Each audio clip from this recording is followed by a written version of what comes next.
یہ ہے انڈیا، دنیا کی 5ویں سب سے بڑی اکانومی، آبادی کے لحاظ سے دنیا کا دوسرا سب سے بڑا ملک، جو کچھ ہی مہینوں میں چائنا کو بیٹ کر کے دنیا کا سب سے بڑی آبادی والا کنٹری بننے جا رہا ہے۔ کہا جا رہا ہے کہ 21ویں صدی اور اس کے بعد میں آنے والی صدیوں میں بھی انڈیا ہی دنیا کی سب سے بڑی آبادی والا دیش رہے گا۔ پچھلے کچھ عرصے میں جس طرح انڈیا کی اکانومی پوری دنیا پہ چھائی ہے، اس نے سب کو حیران کر کے رکھ دیا ہے۔ اینالسٹ یہ پریڈکٹ کر رہے ہیں کہ 2026 تک انڈیا جرمنی کو پیچھے چھوڑ کر دنیا کی چوتھی سب سے بڑی اکانومی بن جائے گا۔ ورلڈ بینک ڈیٹا کی ایک رپورٹ کے مطابق پچھلے 20 سالوں میں انڈیا میں تقریباً 2 کروڑ لوگ غربت سے نکل آئے ہیں۔ اکنامک پنڈت انڈیا کو دی نیکسٹ چائنا کہہ رہے ہیں۔ آخر پچھلے کچھ سالوں میں انڈیا نے ایسا کیا کیا کہ آج وہ دنیا کی فاسٹ گروئنگ اکانومی کی لسٹ میں ٹاپ پہ آ گیا ہے؟ کیا واقعی انڈیا چائنا بننے جا رہا ہے یا پھر وہ اکنامیکلی چائنا کو بیٹ کرنے والا ہے؟ کیا یہ سب واقعی حقیقت ہے یا پھر صرف میڈیا پروپیگنڈا؟ اور ان سب میں پاکستان کے لیے کیا سبق ہے؟ آئیے جانتے ہیں ان سب سوالوں کے جواب آج کی ویڈیو میں۔ ہزاروں سال تک انڈین سب کانٹیننٹ دنیا کی امیر ترین کنٹریز میں سے ایک تھا۔ 16ویں صدی تک پوری دنیا کی 25% ٹریڈ اسی سب کانٹیننٹ کے تھرو ہوتی تھی۔ پھر آئے انگریز، جنہوں نے 200 سال تک انڈیا پہ راج کرنے کے بعد اسے اس حال میں چھوڑا کہ گولڈن برڈ کہلانے والا دیش 2 حصوں میں بٹ چکا تھا اور ہر طرف غریبی اور بھوک کے ڈیرے تھے۔ ہزاروں سال تک اکٹھے رہنے والے ایک دوسرے کے گلے کاٹ رہے تھے۔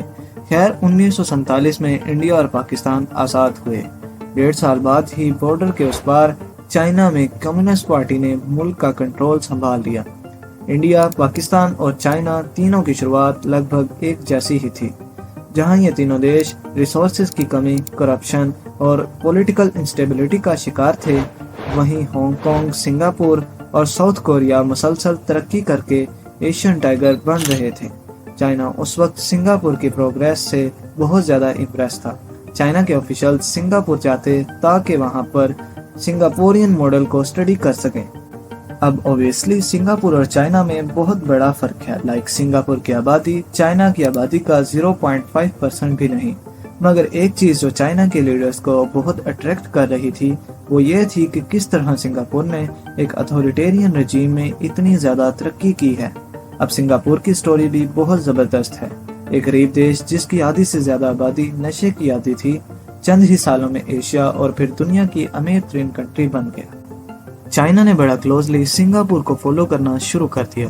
1978 میں اس وقت کے چائنیز لیڈر لنگ جیاوپنگ نے چائنا میں اوپن ڈور پالیسی اناؤنس کر دی، مطلب فورن کنٹریز اب چائنا میں بہت ہی آزادی سے کمپنی سیٹ اپ کر سکتی تھی۔ چائنا کا سب سے بڑا ایڈوانٹیج تھا ایک بہت بڑی اور سستی لیبر فورس۔ یہ تھا بھی انڈسٹریل ریولوشن کا دور اور فیکٹریز کو لو سکل اور سستے ورکرز ہی چاہیے تھی۔ اسی لیے 1980s اور 90s میں چائنا میں ایک بہت بڑا مینوفیکچرنگ بوم آیا اور سارے لو اینڈ پروڈکٹس جیسا کہ کھلونے، پلاسٹک اور لینن وغیرہ کی پروڈکشن چائنا شفٹ ہو گئی۔ اس زمانے میں چائنا کی اینول گروتھ 10% تک جا چکی تھی۔ یہی وہ ٹائم تھا جب انڈیا نے بھی اپنے دروازے باہر کی دنیا کے لیے کھول دیے اور 1991 سے آن ورڈز انڈیا ایک بہت ہی اسٹرانگ گروتھ ٹریجیکٹری پر آ گیا۔ دوسری ہی طرف یہی وہ ٹائم تھا جب پاکستان مارشل لا اور پولیٹیکل انسٹیبلٹی کے گہرے بادلوں میں گھر چکا تھا۔ کوئی بھی الیکٹڈ گورنمنٹ اپنا ٹائم پورا نہیں کر رہی تھی۔ ہر 2 سے 3 سال بعد گورنمنٹ چینج ہو رہی تھی۔ ایک عجیب سی آنکھ مچولی چل رہی تھی۔ ہر نئی آنے والی گورنمنٹ پرانی گورنمنٹ کی پالیسیز کو ڈسکنٹینیو کر دیتی تھی۔ جب پولیٹیکل سیٹ اپ اتنا ویک ہو، انویسٹر کانفیڈنس بہت لو ہو جاتا ہے۔ یہی وہ ایریا ہے جہاں انڈیا پاکستان سے بازی لے گیا۔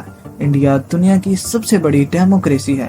انڈیا پاکستان کے ساتھ ہی آزاد ہوا اور تقریباً ایک جیسے حالات میں ہی، مگر آج تک وہاں پر کبھی مارشل لا نہیں لگا، کبھی بھی آرمی نے الیکٹڈ حکومت کا تختہ نہیں الٹا اور اس لیے وہاں کی پالیسیز میں وقت کے ساتھ ساتھ کنٹینیوٹی آتی رہی۔ دوسرا ایک بہت بڑا ایڈوانٹیج جو انڈیا کو ملا یہ تھا کہ انڈیا دنیا کا دوسرا سب سے بڑا انگریزی زبان بولنے والا دیش ہے، جہاں پر تقریباً 10 سے 12 کروڑ لوگ انگلش نہ صرف سمجھ سکتے ہیں بلکہ بول بھی سکتے ہیں۔ یہی وجہ تھی کہ ویسٹرن ورلڈ کے لیے ایشیا میں انڈیا بہت ہی ڈیزائریبل کنٹری بن گیا۔ انڈیا کو جو دوسرا بہت بڑا ایڈوانٹیج ملا وہ ہے ایک بہت بڑی آبادی۔ जिसमें ऑलमोस्ट 58% लोग 30 साल से कम उम्र हैं। 1950s में चाइना की आबादी ऑलमोस्ट 55 करोड़ थी और इंडिया की तकरीबन 35 करोड़, लेकिन पिछले 70 सालों में 390% बढ़ी है और अभी भी वो इस रेट पे बढ़ रही है, जिस पे यूनाइटेड नेशन के मुताबिक 2050 तक इंडिया की आबादी में 20 करोड़ लोग और शामिल हो जाएंगे। इतनी बड़ी मैन पावर के साथ इंडिया चाइना को सस्ती लेबर में कंपटीशन दे रहा होगा, बल्कि इसकी शुरुआत तो काफी हद तक हो भी चुकी है।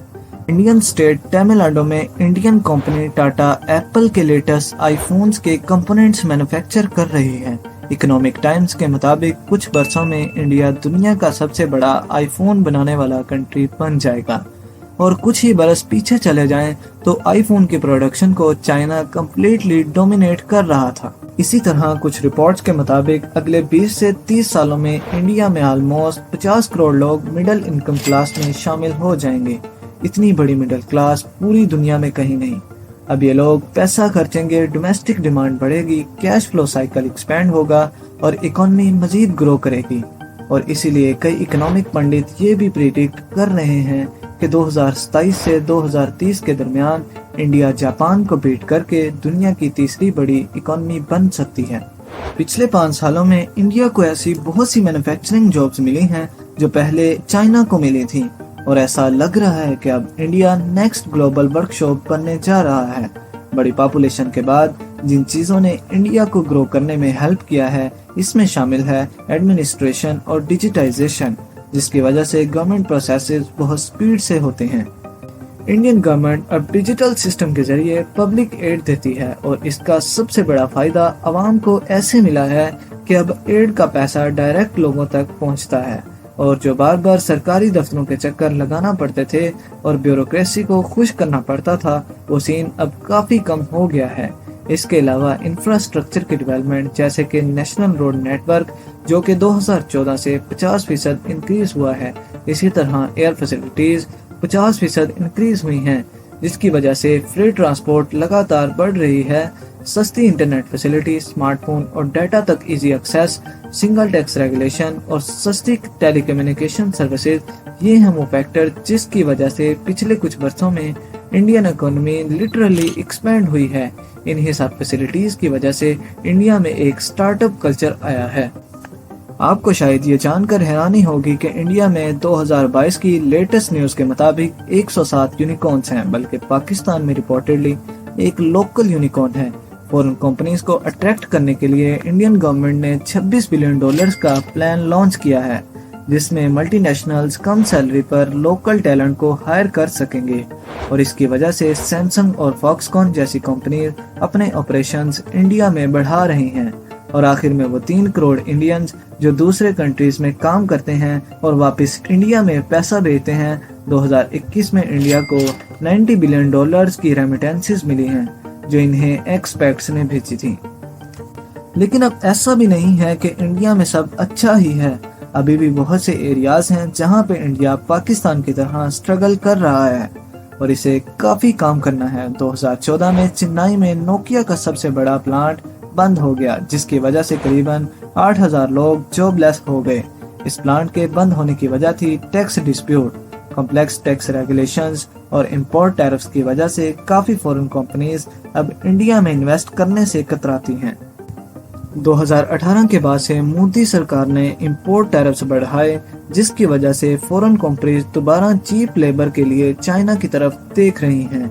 इसी तरह गो के पिछले कुछ वर्षों में इंडिया में गरीबी कम हुई है, मगर अभी भी पॉवर्टी गैप बाकी डेवलप्ड कंट्रीज के मुकाबले में बहुत ज्यादा है। 2020 में पब्लिश होने वाले नेशनल हाउस होल्ड सर्वे के मुताबिक सिर्फ 9% आबादी के पास कंप्यूटर हैं, जबकि 18% लोगों के पास वॉशिंग मशीन और सिर्फ 8% के पास अपनी गाड़ी है। नेशनल कंसेंसस की रिपोर्ट्स के मुताबिक अब भी तकरीबन 27 करोड़ इंडियंस शदीद गुर्बत का शिकार हैं। ये वो एरियाज हैं जहां इन दोनों देशों को बहुत सख्त काम करने की जरूरत है। अभी तक इंडिया की ज्यादातर प्रोग्रेस पेपर से ग्राउंड तक ट्रांसलेट नहीं हो पाई। इसी तरह 2017 की रिपोर्ट के मुताबिक तकरीबन 25% इंडियन बच्चे जिनकी उम्र 14 से 18 साल के दरमियान है, अपनी जुबान में कुछ भी पढ़ या लिख नहीं सकते। अनएम्प्लॉयमेंट बेरोजगारी भी इंडिया का बहुत बड़ा मसला है।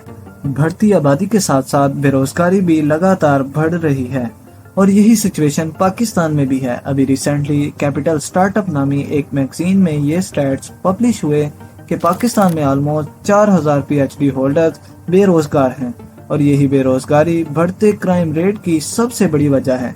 इंडिया में चूंकि आबादी बहुत बड़ी है इसलिए बेरोजगारी भी बहुत ज्यादा है और कोरोना वायरस के बाद से तो ये बेरोजगारी कुछ ज्यादा ही बढ़ गई है। एक स्टडी के मुताबिक 2021 में अनएम्प्लॉयड ग्रेजुएट्स की तादाद 19.3%, जबकि ये रेशियो 2020 में 15.1% और 2019 में 14.9% थी। मतलब पढ़े लिखे होने के बावजूद नौजवानों के लिए नौकरी ढूंढना मुश्किल होता जा रहा है। इसी तरह करप्शन में इंडिया और पाकिस्तान बुरी तरह पिटे हुए हैं। इंडिया ट्रांसपेरेंसी इंटरनेशनल की रिपोर्ट्स के मुताबिक इंडिया दुनिया का 85th लीस्ट करप्ट कंट्री है, जबकि पाकिस्तान 140th नंबर पे आता है। इसके अलावा इंडिया का एक बहुत बड़ा मसला है कास्ट सिस्टम, जहां पर निचली जात के लोगों को कई अपॉर्चुनिटीज से महरूम रखा जाता है। इसके अलावा रिलीजियस और सेक्टेरियन टेंशन जो दंगे फसाद का सबब बनती हैं। दूसरी ही तरफ पाकिस्तान में कास्ट वगैरह का सिस्टम तो नहीं, मगर हाँ फिरका वारियत अरूज पर जरूर है। मजहबी जनूनियत, तासुब और इंटॉलरेंस इन दोनों देशों का बहुत बड़ा मसला है और इन तीनों चीजों से निकलने की रिस्पॉन्सिबिलिटी रिलीजियस और पॉलिटिकल लीडर्स की होती है। मगर अनफॉर्चुनेटली दोनों देश इस मामले में बहुत बदकिस्मत रहे हैं। दोनों मुल्कों के करप्ट लीडर्स ने आवाम को ट्रक की बत्ती के पीछे लगाया हुआ है, वोट की खातिर एक दूसरे का दुश्मन बनाया हुआ है। जात पात और धर्म के नाम पर दुश्मनी के ऐसे गहरे बीज बोए हैं कि 70 साल से दोनों मुल्क एक दूसरे को नीचा दिखाने में लगे हुए हैं। और दूसरी ही तरफ दुनिया कहां से कहां पहुंच गई है। वर्ल्ड वार्स में एक दूसरे के करोड़ों आदमी मारने वाले यूरोपियन कंट्रीज भी अब सब कुछ भूलकर आगे बढ़ चुके हैं। आप जर्मनी के वीजा पर फ्रांस जा सकते हैं। आज से 80 साल पीछे चले जाएं तो कोई सोच भी नहीं सकता था कि ये दोनों देश जो एक दूसरे के ऐसे सख्त दुश्मन हैं कभी एक करेंसी और वीजा इस्तेमाल करेंगे। मैं दोनों कंट्रीज की यूथ से ये कहना चाहता हूँ कि अपने अपने वतन पर फख्र जरूर करें, अपने देश से मोहब्बत जरूर करें, मगर आपस के इख्तलाफात को दुश्मनी में मत बदलें। पास्ट में जो हो चुका वो हो चुका, अब आगे बढ़ने का वक्त है। दोनों देश अब मजीद किसी जंग को सह नहीं सकते। मुझे बहुत उम्मीद है इन दोनों कंट्रीज की यूथ अब ये हालात बदलेगी, ये नफरत के बादल छटेंगे और चेंज जरूर आएगा और इसमें इन दोनों कंट्रीज का फ्यूचर है। थोड़ी देर जरूर है मगर अंधेर नहीं। इस वीडियो का एंड इसी बात पर करता हूँ कि पाकिस्तान को बहुत शिद्दत से एक लंबे डेमोक्रेटिक प्रोसेस की ज़रूरत है। हर 2 से 3 साल के बाद हुकूमत की तब्दीली को फाइनली ख़त्म करना होगा। इंडिया की तरह एक आज़ाद फॉरेन पॉलिसी अपनानी होगी जहाँ पर सिर्फ देश का फ़ायदा देखा जाएगा और किसी भी सूरत में मिलिट्री को की इजाज़त नहीं होनी चाहिए। इंडिया चाइना को मैन्युफैक्चरिंग में बीट कर पाएगा कि नहीं ये तो आने वाला वक्त ही बताएगा, लेकिन गरीबी को ख़त्म करने में उसे हर हाल में चाइना से भी आगे निकलना होगा। आपका इस वीडियो के बारे में क्या ख्याल है नीचे कमेंट्स में ज़रूर बताएं। अगर आपको ये वीडियो अच्छी लगी हो तो इसे लाइक और चैनल को सब्सक्राइब ज़रूर कर दें। अभी के लिए इतना ही और मिलते हैं अगली शानदार वीडियो में।